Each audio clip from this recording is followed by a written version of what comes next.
I am Ferdinand Marcos, and I am the President of the Republic of the Philippines. I stand today on behalf of 110 million Filipinos. Hi everyone, hello universe, it's me again. Shout out sa inyo mga kababayan, sa mga Marcos Lily supporters Filipino and OFW, May 22, 2026. Maiba tayo mga beswa.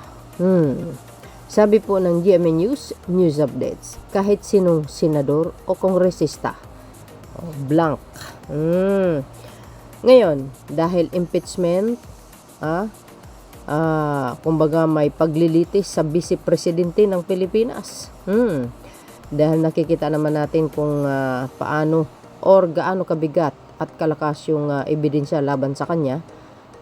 Tinatawag na article of impeachment. Nako po, dahil ngayon nasa Senado na, nag-convene ng Senado, ay sa July 6 ang umpisa ng ang pagdinig or paglilitis kay Sara Duterte. Nararapat ay humarap. Kung hindi man, then pwede rin. Patuloy pa rin ang paglilitis. Ngayon, mga kababayan, ito. Shout out sa mga Marcos Lily supporters Filipino and OFW. Kayo, mga beswa, sino ang bet nyo magiging Vice President? If ever, makonvict si Garutay. So, bago nyo pakinggan guys yung aking napiling mga pangalan sa pinakadulo, basahin ko muna ito. Okay? Sabi dito mga beswa, sabi dito guys ng GMA News Updates, kahit sinong senador o kongresista pwedeng humalili bilang bagong Vice Presidente kung mapatalsik sa impeachment ang isang Vice Presidente ayon sa COMELEC. Yes, panoorin nyo mga kababayan ang short interview kay Chairman COMELEC Garcia. Nako, excited ito, 'di ba? Pero for sure matatanggal ito. Or else mag-resign ng maaga. Totoo 'yun, guys, News updates. Ayan, kahit sinong senador kung staff pwedeng pumili bilang bagong Vice President kung mapatalsik sa impeachment ang isang Vice Presidente ayon sa COMELEC, mga beswa. Ayun. Siyempre, sino nga ba ang pipili? Hindi naman dadaan yan sa eleksyon, guys. Ang Pangulo ng Pilipinas ang mismong pipili sa kanyang Vice Presidente. Oo nga naman, kasi nakikita naman natin si PBBM lang nagtatrabaho. Walang Vice Presidente. Ang Vice Presidente niya ay lakwatsera. At puro paninira sa Marcos administration. Saan ka ba? 'Di ba? So dapat pag pumili ang Pangulo, yung talaga nakakatulong sa kanya din, no? At magkasundo sila sa mga bagay na dapat ipatupad para sa kapakanan ng mamayang Pilipino, mga kababayan. So, yan ang aking pinaka-latest updates. Para kompleto, detalyado, panoorin nyo po si Chairman COMELEC Garcia. At mayroon po ako nabanggit ng mga pangalan. Sinong bet nyo doon? Eto na. Lagay po sa provision ng Article 7 of the Constitution, dahil sa impeachment ang pinag-uusapan, in case of vacancy, sa posisyon na halimbawa po ay Vice President, halimbawa, in case of vacancy, ang papalit po dyan ay pipili ang Pangulo ng isa sa mga miyembro ng Senado o mababang kapulungan.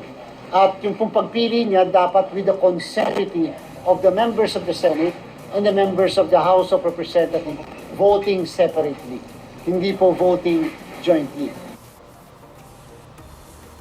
So yun guys, narinig nyo yung sinabi ni COMELEC Chairman Garcia. If ever, like for example, matanggal si Sara Duterte bilang Vice Presidente, siyempre ang pipili walang iba kundi ang Chief Executive, ang ating mahal na Pangulong Marcos Jr. Ang tanong, sino kaya ang qualified? Nako, talaga naman. Sa tingin nyo kaya, mga kababayan, kung mayroong mapili si Pangulong Marcos bilang Vice Presidente na bago, siya kaya ang magiging successor ng Pangulo sa 2028? Correct me if I'm wrong. Hindi natin alam. Who knows, di ba? So, kayo mga beswa, sino po ang bet nyo magiging vice presidente kung makunbik si Garutay? Well, mag-name drop ako. Number 1, DND Secretary Gibo Teodoro. Pangalawa is Senate President, formerly, Senate President Tito Soto. And pang-apat, si Senator Lacson.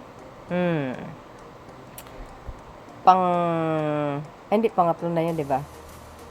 O yata. Hindi, pang-apat na. Una-una, si DND Secretary Gibo. And pangalawa, si Senator Soto. Pangatlo, si Senator Lacson. Sino kaya ang pang-apat? Pwede din na maging vice presidente ng Pangulo si sino ba? Pwede ba si sino bang pinagkakatiwalaan niya?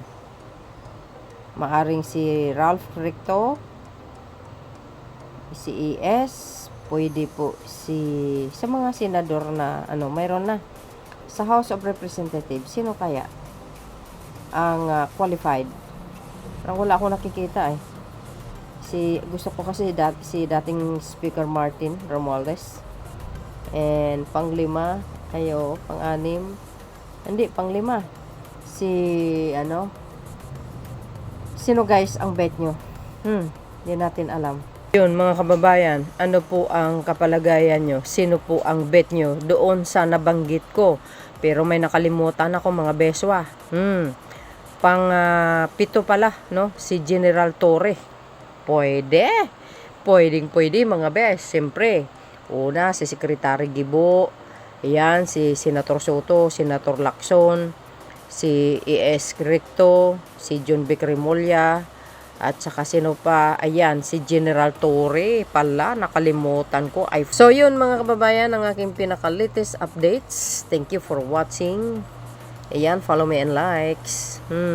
Hit the button bell para lagi kayong update sa aking mga upload videos. Bye and babus. God bless everyone and God bless Philippines. There's more guys. Salamat po.